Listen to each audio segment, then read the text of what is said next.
terpapar ya COVID. Kita tunggu, namun sampai sekarang kita belum mendapatkan surat rekomendasi atau surat penyampaian dari gugus COVID itu sendiri atau mungkin rumah sakit setempat di mana yang bersangkutan diperiksa. Kita belum menerimanya. Namun apabila memang tidak datang, ya ini hanya sebatas klarifikasi. Kita bisa menunda klarifikasi tersebut apabila yang bersangkutan sudah sehat. Demikian. Kita kerjasama sama dengan pihak kelurahan. Kelurahan kita koordinasi ke kecamatan, kemudian ke wali kota. Di pihak kepolisian juga membantu kita. Dishub itu ada kalimat mendukung kegiatan kita, bisa ditayangkan. Ini arahan, karena ada arahan ini kan kewajiban Pemprov DKI Jakarta. Gerakan umat untuk menghadiri Maulid Nabi sebagai wujud cintanya kepada Rasulullah begitu tinggi. Ditambah umat ingin kumpul dengan darah mengalir pada seorang habaib sebagai cucunya Rasulullah. Enggak ada ajakan. Mana ajakannya? Allah yang sehat, yang segar, yang punya kesempatan, rame-rame kita ke sana insya Allah. Insya Allah hari Sabtu, malam Ahad, kita akan bikin maulid di Petamburan. Sekaligus insya Allah saya akan menikahkan putri saya yang keempat. Gubernur dapat diberhentikan bahwa dengan dipanggilnya Gubernur DKI diperiksa 10 jam bahwa dia akan jadi sebagai tersangka, itu Gubernur bisa diberhentikan. Bahkan Gubernur datang semacam menyambut ya kedatangan di hari pertama Saudara Rizik Syihab datang. Kemudian Gubernur tahu bahwa akan dilanjutkan dengan resepsi atau perkawinan putri dari Saudara Habib Rizik, yang akan dilanjutkan lagi dengan peringatan Maulid Nabi. Tahu bahwa pemerintahan ini tidak terlalu suka dengan Gubernur Anies Baswedan gitu ya. Dan ini agak aneh juga undangan klarifikasi seperti sekarang ini kemudian ada BAP-nya gitu ya. Ini kan mau mempermalukan namanya. Misalnya terkait dengan pilkada di Jawa Tengah, di tempat-tempat lain dan hanya merupakan satu himbauan. Tetapi kepada Gubernur Anies Baswedan diperlakukan lain. Ini adalah sebuah sikap yang diskriminatif menurut saya. Mencari-cari kesalahan dari Anies Baswedan karena ketidaksukaannya kepada yang bersangkutan. Itu menurut saya tidak bagus. Namun di luar dugaan ada sebagian yang memanfaatkan situasi untuk kepentingan-kepentingan pribadi. Mohon untuk tidak terkontaminasi dengan isu-isu yang berkembang saat ini, tidak kemudian dikotori oleh pihak-pihak tertentu yang memanfaatkan untuk kepentingan pribadinya. Kami di sini di Pangdam Jaya beserta staf dan seluruh anggota siap mendukung pemerintah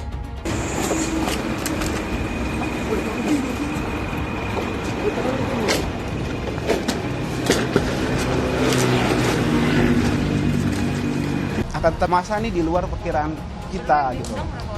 Sebenarnya undangan resmi hanya tidak sampai 30 orang.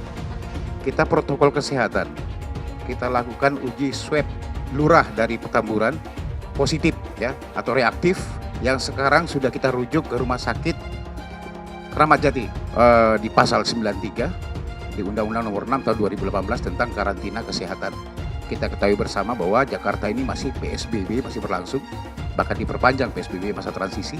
Tindak lanjut penyidik dalam perkara pelanggaran protokol kesehatan atas diselenggarakannya acara resepsi pernikahan putri dari HRS, tindak pidana pasal 95 Undang-Undang Republik Indonesia Nomor 6.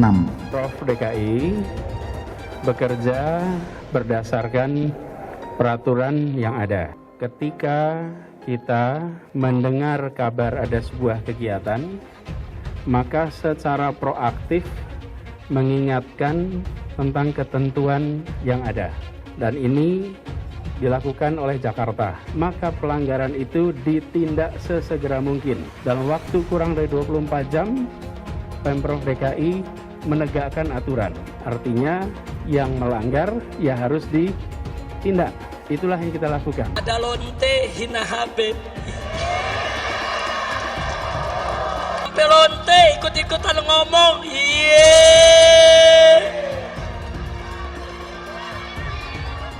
Saudara, Saya nggak marah. Cuman ada umat yang marah. Ngancam mengepung lonte. Polisi kalang kabut jagain lonte. Iya.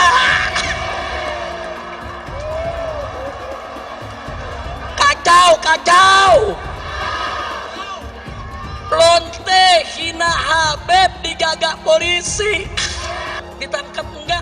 Dijagain. Yeah. Jangan-jangan minta jatah kali. Jadi ketika bicara mengingkari janji atau tidak, maka lihatlah janjinya. Janjinya apa? Kenyataannya apa? Jadi pemimpin itu berpihak dulu. Ada keberpihakan. Dari keberpihakan dibuat mekanisme aturannya.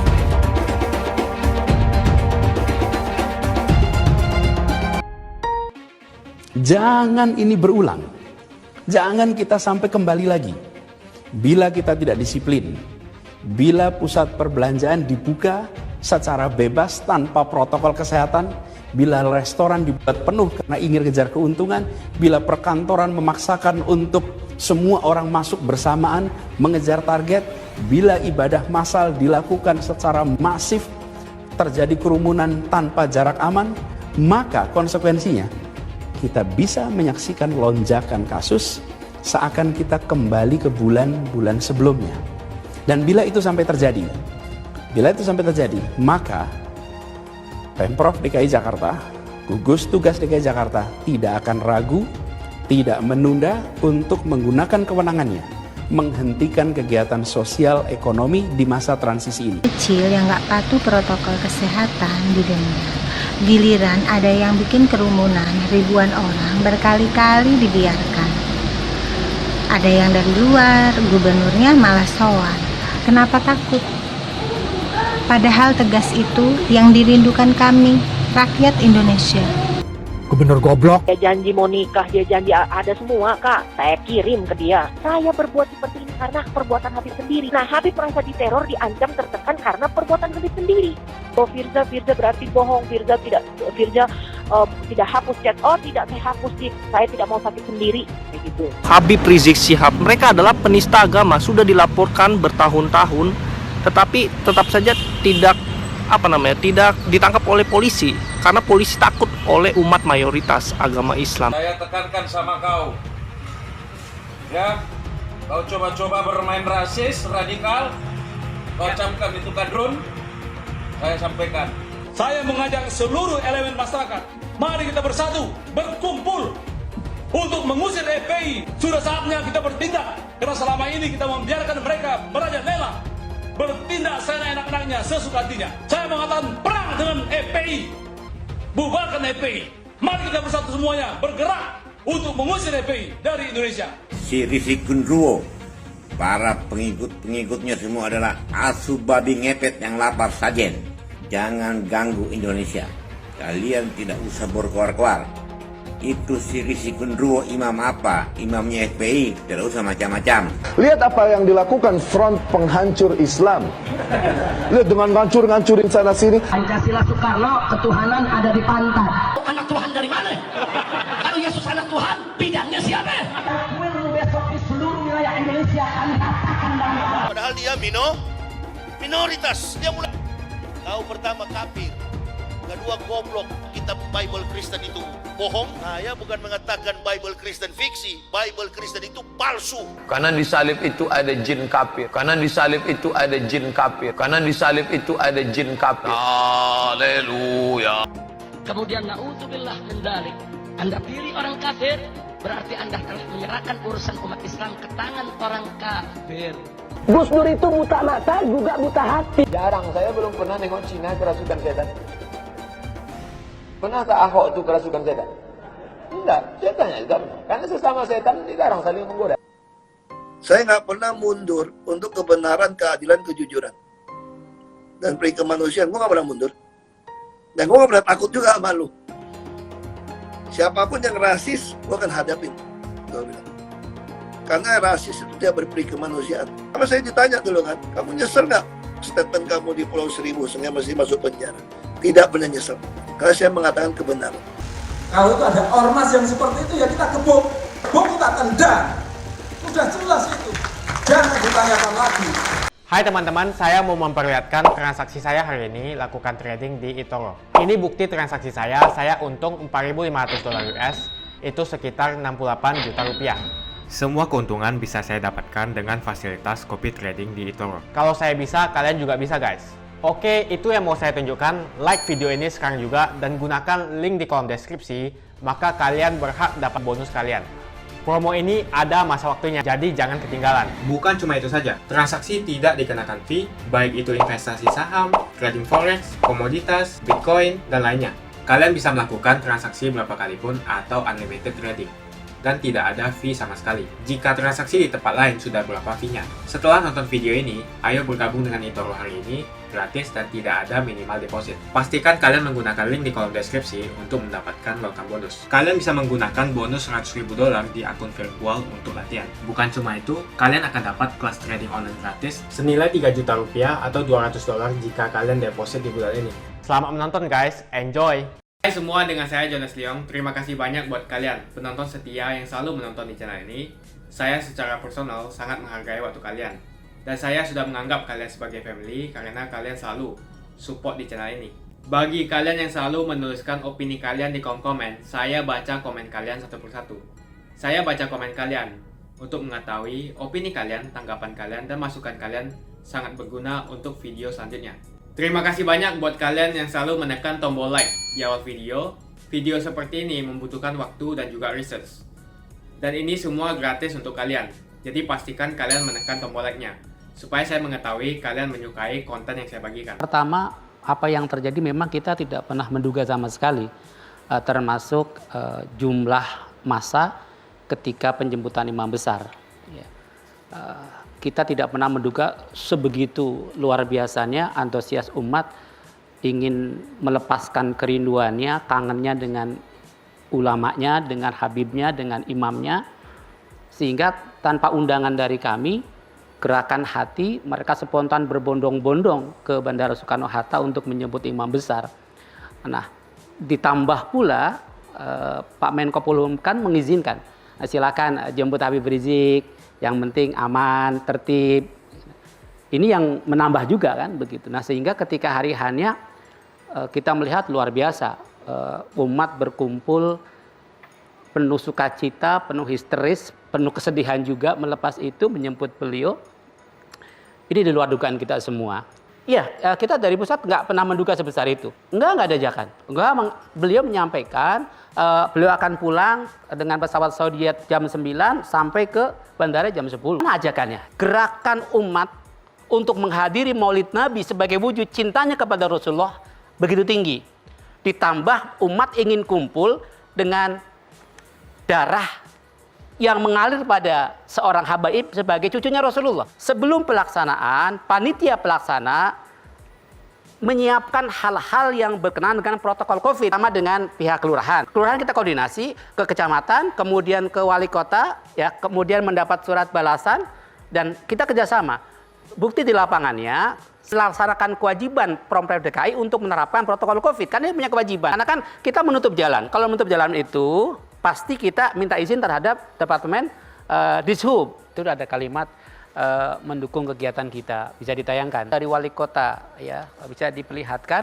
Yang isi suratnya itu memang memberikan arahan kepada kita untuk menjaga protokol COVID-19, ya, protokol kesehatan. Itu arahan dari wali kota kepada panitia.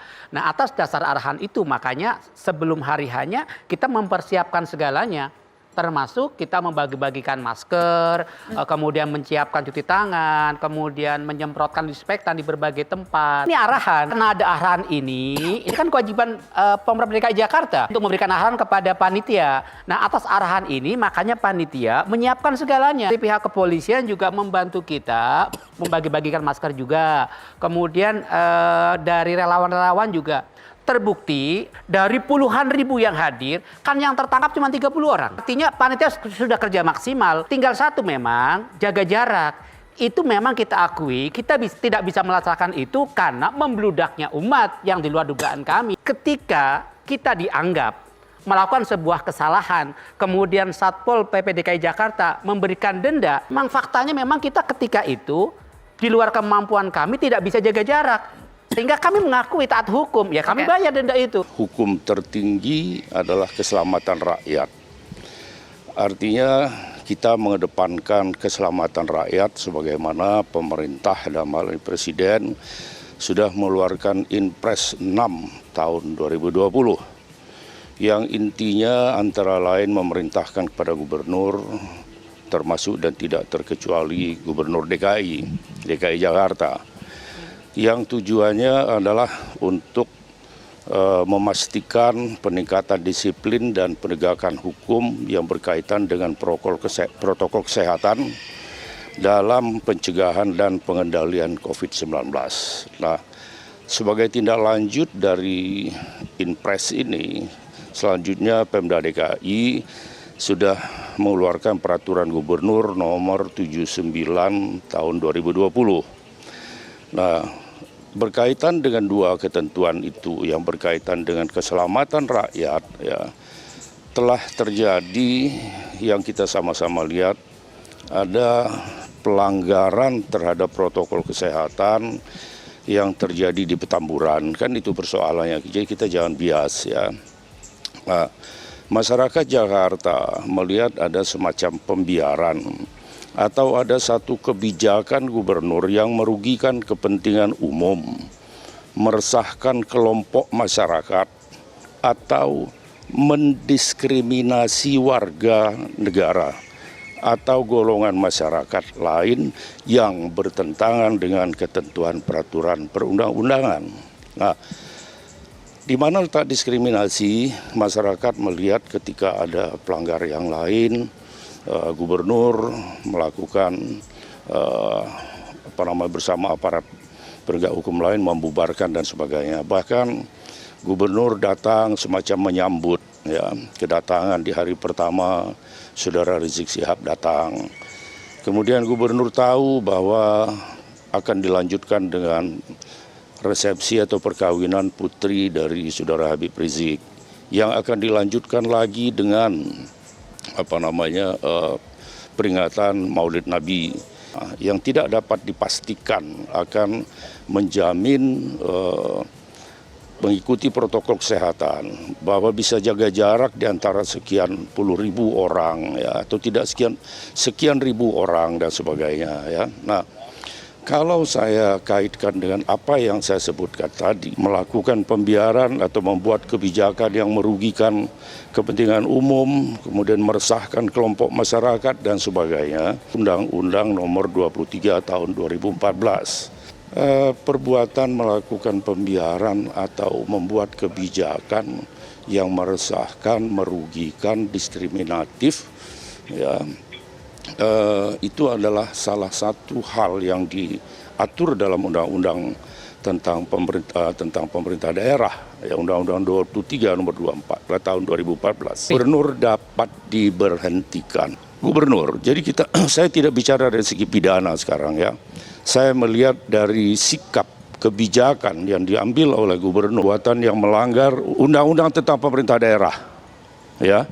Di dalam ketentuan pasal 76 disebutkan apabila gubernur atau kepala daerah, apakah itu gubernur, wali kota atau bupati, ya, membuat kebijakan yang merugikan kepentingan umum dan meresahkan sekelompok masyarakat atau mendiskriminasikan warga negara atau golongan masyarakat lain yang bertentangan dengan ketentuan peraturan perundang-undangan, itu gubernur bisa diberhentikan. Gubernur DKI Anies Baswedan dipanggil, undangan pasti tulisannya, nggak mungkin itu dipanggil, ya, panggilan nggak boleh, dan tidak pro justisia, itu jangan salah, ya. Itu dalam kaitannya dengan adanya pelanggaran terhadap protokol kesehatan. Nah, mungkin nantinya dari hasil lidik ini akan ditingkatkan ke penyidikan dengan diterbitkan sprindik, surat perintah penyidikan. Ketika sudah ada sprindik, baru dibuatkanlah surat SPDP, surat pemberitahuan dimulai penyidikan ke jaksa. Nah, di situ nanti meskipun sudah taraf penyidikan, belum ditentukan siapa tersangkanya. Apakah itu Saudara Rizik Syihab atau siapa, atau Anies Baswedan. Jadi kita jangan langsung mengatakan bahwa dengan dipanggilnya Gubernur DKI, diperiksa 10 jam, bahwa dia akan jadi sebagai tersangka, itu yang salah. Makanya saya berbicara tidak menyoroti dari sisi pidananya sekarang. Bahwa nanti akan mengarah ke sana, itu soal lain. Terlalu dini ketika menyalahkan polisi. Kenapa polisi kok manggil ini? Loh, nama juga masih lidik kok. Tahu bahwa pemerintahan ini tidak terlalu suka dengan Gubernur Anies Baswedan gitu ya. Sejak awal di dalam penerapan misalnya ketika itu PSBB mau karantina pada bulan Maret, April itu terjadi tarik-menarik gitu. Bahkan justru kita harus menyalahkan pemerintah pusat di dalam kelambanan menangani persoalan pandemi COVID ini. Pemerintah DKI justru yang paling tanggap, yang paling siap untuk melakukan satu tindakan yang disebut kemudian sebagai PSBB itu, kemudian PSBB transisi. Nah, jadi pemerintah pusat ketika itu justru bermain-main, ada yang menyebut nasi kucing, bahkan Presiden mengatakan berterima kasih kepada Menteri Kesehatan, corona tidak masuk Indonesia, Menteri Kesehatan mengatakan tidak perlu pakai masker. Itu apa namanya semua itu? Itu kan namanya main-main atau dagelan gitu ya. Pemerintah Provinsi DKI yang menurut saya paling serius di dalam hal itu untuk menerapkan pencegahan. Kalau kemudian sekarang dikatakan pembiaran yang mana? Justru ada upaya untuk memberikan sanksi, himbauan. Coba lihat itu pilkada di Jawa Tengah. Kenapa Pak Ganjar juga tidak dipanggil? Kenapa Pak Ridwan Kamil juga tidak dipanggil? Atau gubernur-gubernur lain tidak dipanggil? Ini kan namanya diskriminasi hukum. Dan rakyat kita itu sangat cerdas, cukup cerdas. Dan polisi kan kemarin mengatakan sangat tidak tepat ya. Dan kalau ini dipaksakan, menurut saya ini adalah kesewenang-wenangan, abuse of power. Tidak punya payung hukumnya, tidak punya dasarnya, kemudian memperlakukan seperti ini. Dan ini agak aneh juga undangan klarifikasi seperti sekarang ini kemudian ada BAP-nya gitu ya. Ini kan mau mempermalukan namanya. Saya udah tweet beberapa hari sebelumnya. Kalau ini dilakukan sebetulnya ini justru menjadi iklan gratis gitu. Dan ini menurut saya tidak boleh lah. Marilah kita berlaku adil mulai dari pikiran, dari niat gitu. Dan kita juga sangat menyayangkan terjadinya mutasi gara-gara itu ya. Harusnya kan bisa ada dialog, ada apa gitu, dievaluasi sedemikian rupa sehingga tidak menimbulkan kegaduhan. Justru yang menimbulkan kegaduhan ini adalah kebijakan-kebijakan dari pemerintah pusat sendiri. Ini yang kita lihat di dalam penanganan masalah COVID. Sebuah ironi gitu ya. Selama beberapa waktu ini pihak kepolisian, aparat penegak hukum tidak melakukan upaya-upaya yang serupa, misalnya terkait dengan pilkada di Jawa Tengah, di tempat-tempat lain, kerumunan-kerumunan di berbagai tempat yang cukup banyak gitu ya, dan hanya merupakan satu himbauan. Tetapi kepada Gubernur Anies Baswedan diperlakukan lain. Ini adalah sebuah sikap yang diskriminatif menurut saya, bahwa tidak ada peristiwa pidana di situ. Saya kira itu terjadi undang-undangnya. Jadi kita tidak pernah menduga akan ada sebuah bencana semasif ini dan itu tidak tertampung di dalam undang-undang karantina kesehatan. Nah, saya melihat apa yang dilakukan oleh aparat terkait dengan pemanggilan hukum, apa yang disebut klarifikasi, saya tidak tahu di mana konsep klarifikasi di dalam hukum kita ya, di dalam penyelidikan maupun penyidikan. Tapi klarifikasi itu kemudian ada BAP-nya dengan 33 pertanyaan yang dijawab oleh gubernur sepanjang 9,5 jam. Ya, itu menurut saya satu hal yang tidak wajar. Kemudian juga ini catatan saya, Gubernur DKI kan bukan pihak yang melakukan apa yang disebut sebagai pelanggaran protokol kesehatan gitu ya. Dan bahkan berusaha untuk melakukan penegakan hukum dan memberikan sanksi berupa denda. Dan tiba-tiba kemudian diperiksa atau diklarifikasi sebagai pihak yang diperiksa atau diklarifikasi. Jadi ini juga membuat kekacauan ya, kan seharusnya Kapolda maupun Pangdam itu merupakan di dalam koordinasi pemerintahan, gubernur itu mewakili pemerintah pusat untuk pengamanan. Nah, itu di bawah gubernur beradanya ya sebagai Forkopimda, memimpin. Meskipun tidak mengganggu koordinasi instansi vertikalnya. Tidak ada satupun saya kira yang bisa disangkakan, dikaitkan dengan Gubernur DKI Jakarta gitu ya. Ataupun penyelenggara negara lain. Karena memang bunyinya begitu kalau kita lihat dari pasal-pasal yang ada. Jadi tidak ada urusan dari polisi untuk melakukan pemanggilan apakah namanya klarifikasi dan sebagainya, itu bisa disebut nanti abuse of power, penyalahgunaan kewenangan gitu. Dan mestinya itu Mendagri yang melakukan koordinasi. Kalau hal ini dilakukan secara konsisten di berbagai tempat, ya harusnya beberapa gubernur dipanggil dong, ya kan? Tidak diskriminatif atau mencari-cari kesalahan dari Anies Baswedan karena ketidaksukaannya kepada yang bersangkutan. Itu menurut saya tidak bagus. Kita menyiapkan, tadi mitigasinya itu jelas, menutup jalan. Kalau kita tidak menyiapkan mitigasi yang bagus, pasti kan kita nggak akan menyiapkan penutupan, memohon untuk menggunakan jalan yang besar lah seperti itu kan. Itu kan artinya kita sudah menyiapkan gitu kan. Akan tetapi sekali lagi sebagaimana diungkapkan oleh keluarga dari Habib Rizik bahwa ini masa ini di luar perkiraan kita gitu. Berapa orang, Bang? Sebenarnya undangan resmi hanya tidak sampai 30 orang. Iya, jadi gini, statementnya itu kurang lebih bisa disampaikan bahwa kita menghormati lah proses hukum seperti itu yang memang dimulai lah seperti itu. Ini kan baru penyelidikan. Akan tetapi di sini kita tekankan bahwa kita meminta kita sudah melaksanakan protokol kesehatan secara maksimal. Artinya mitigasi untuk acara tersebut sudah dipersiapkan. Apa itu? Yang pertama, jalan kita memohon penggunaan jalan penutupan ya. Penggunaan jalan umum itu panjang. Artinya kita harapkan masa itu menyebar gitu. Kemudian titik-titik itu tertentu kita sediakan tempat cuci tangan. Kemudian kita sediakan banyak masker dari para donatur dan dari pihak internal juga. Kemudian hand sanitizer kita sediakan, protokol kesehatan terus kita umumkan bahwa 3M, menjaga jarak, mencuci tangan selalu serta menggunakan masker. Kemudian juga poin kedua adalah yang mau saya sampaikan adalah bahwa kita di sini DPP FPI menegaskan sebagaimana penjelasan Habib Rizik berkali-kali bahwa kita taat dengan hukum, akan tetapi dan juga kita tidak minta diistimewakan dalam perkara pelanggaran protokol kesehatan ya atas terselenggaranya acara resepsi pernikahan dari saudara MRS ya di Petamburan kemarin. Kemudian memang kita melakukan penyelidikan dalam hal ini adanya tindakan protokol kesehatan dari tim gabungan antara Bareskrim dan Krimopolda Metro Jaya telah melayangkan surat undangan klarifikasi. Ya, ada 14 seperti disampaikan kemarin. Kita protokol kesehatan, kita lakukan uji swab antigen namanya. Ya, 1 orang lurah dari Petamburan positif.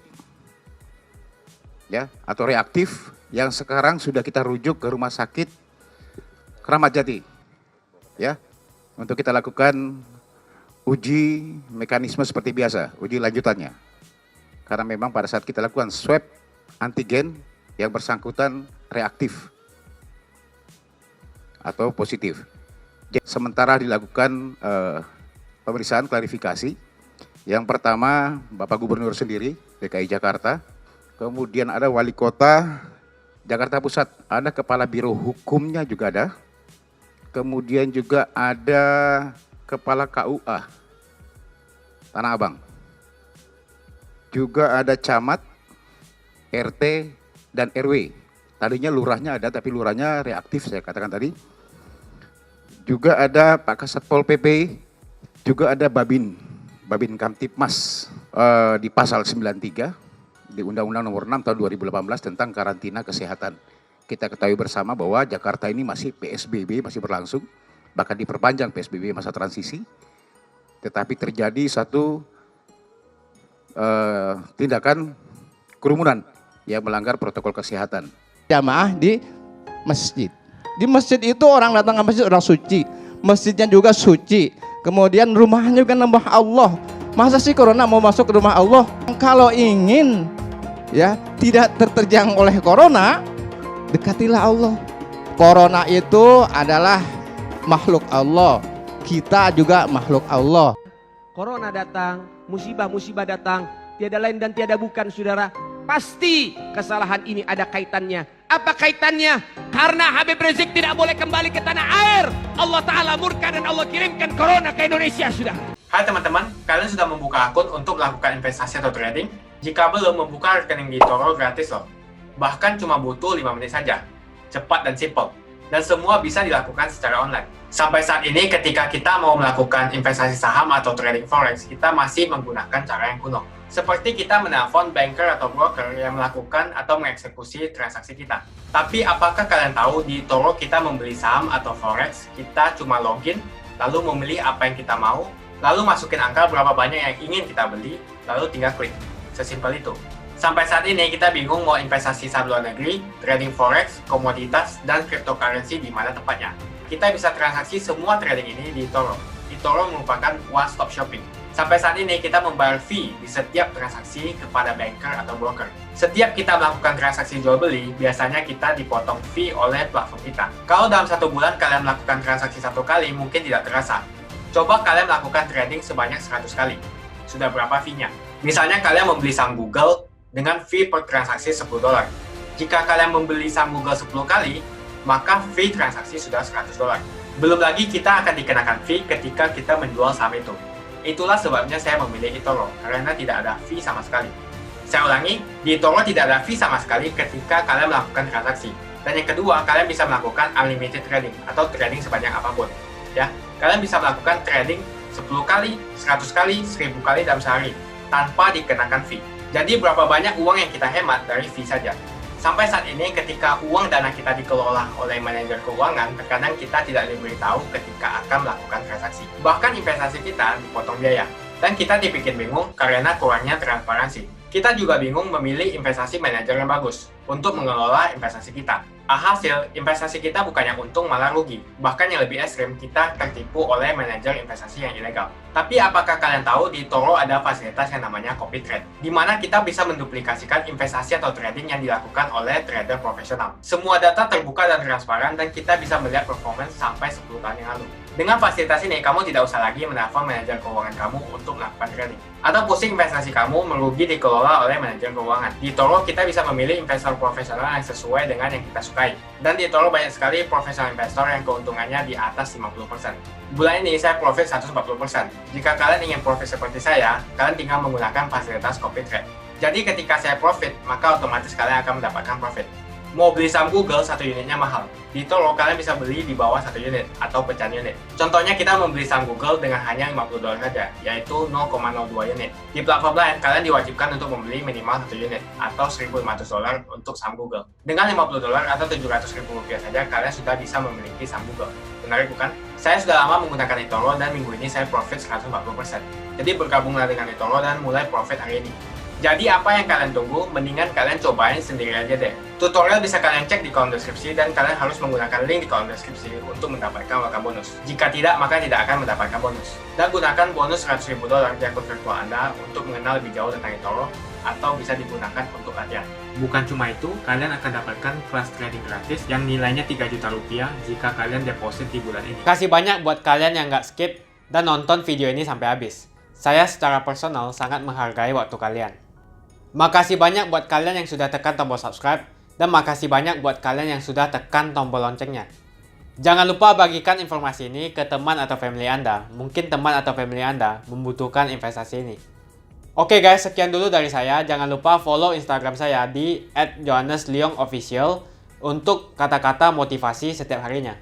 Bagi kalian yang termotivasi nonton video ini, ayo like video ini dan subscribe di channel ini. Dan buat kalian yang sudah subscribe di channel ini, jangan lupa tekan tombol loncengnya supaya kalian mendapatkan notifikasi setiap kali saya upload video.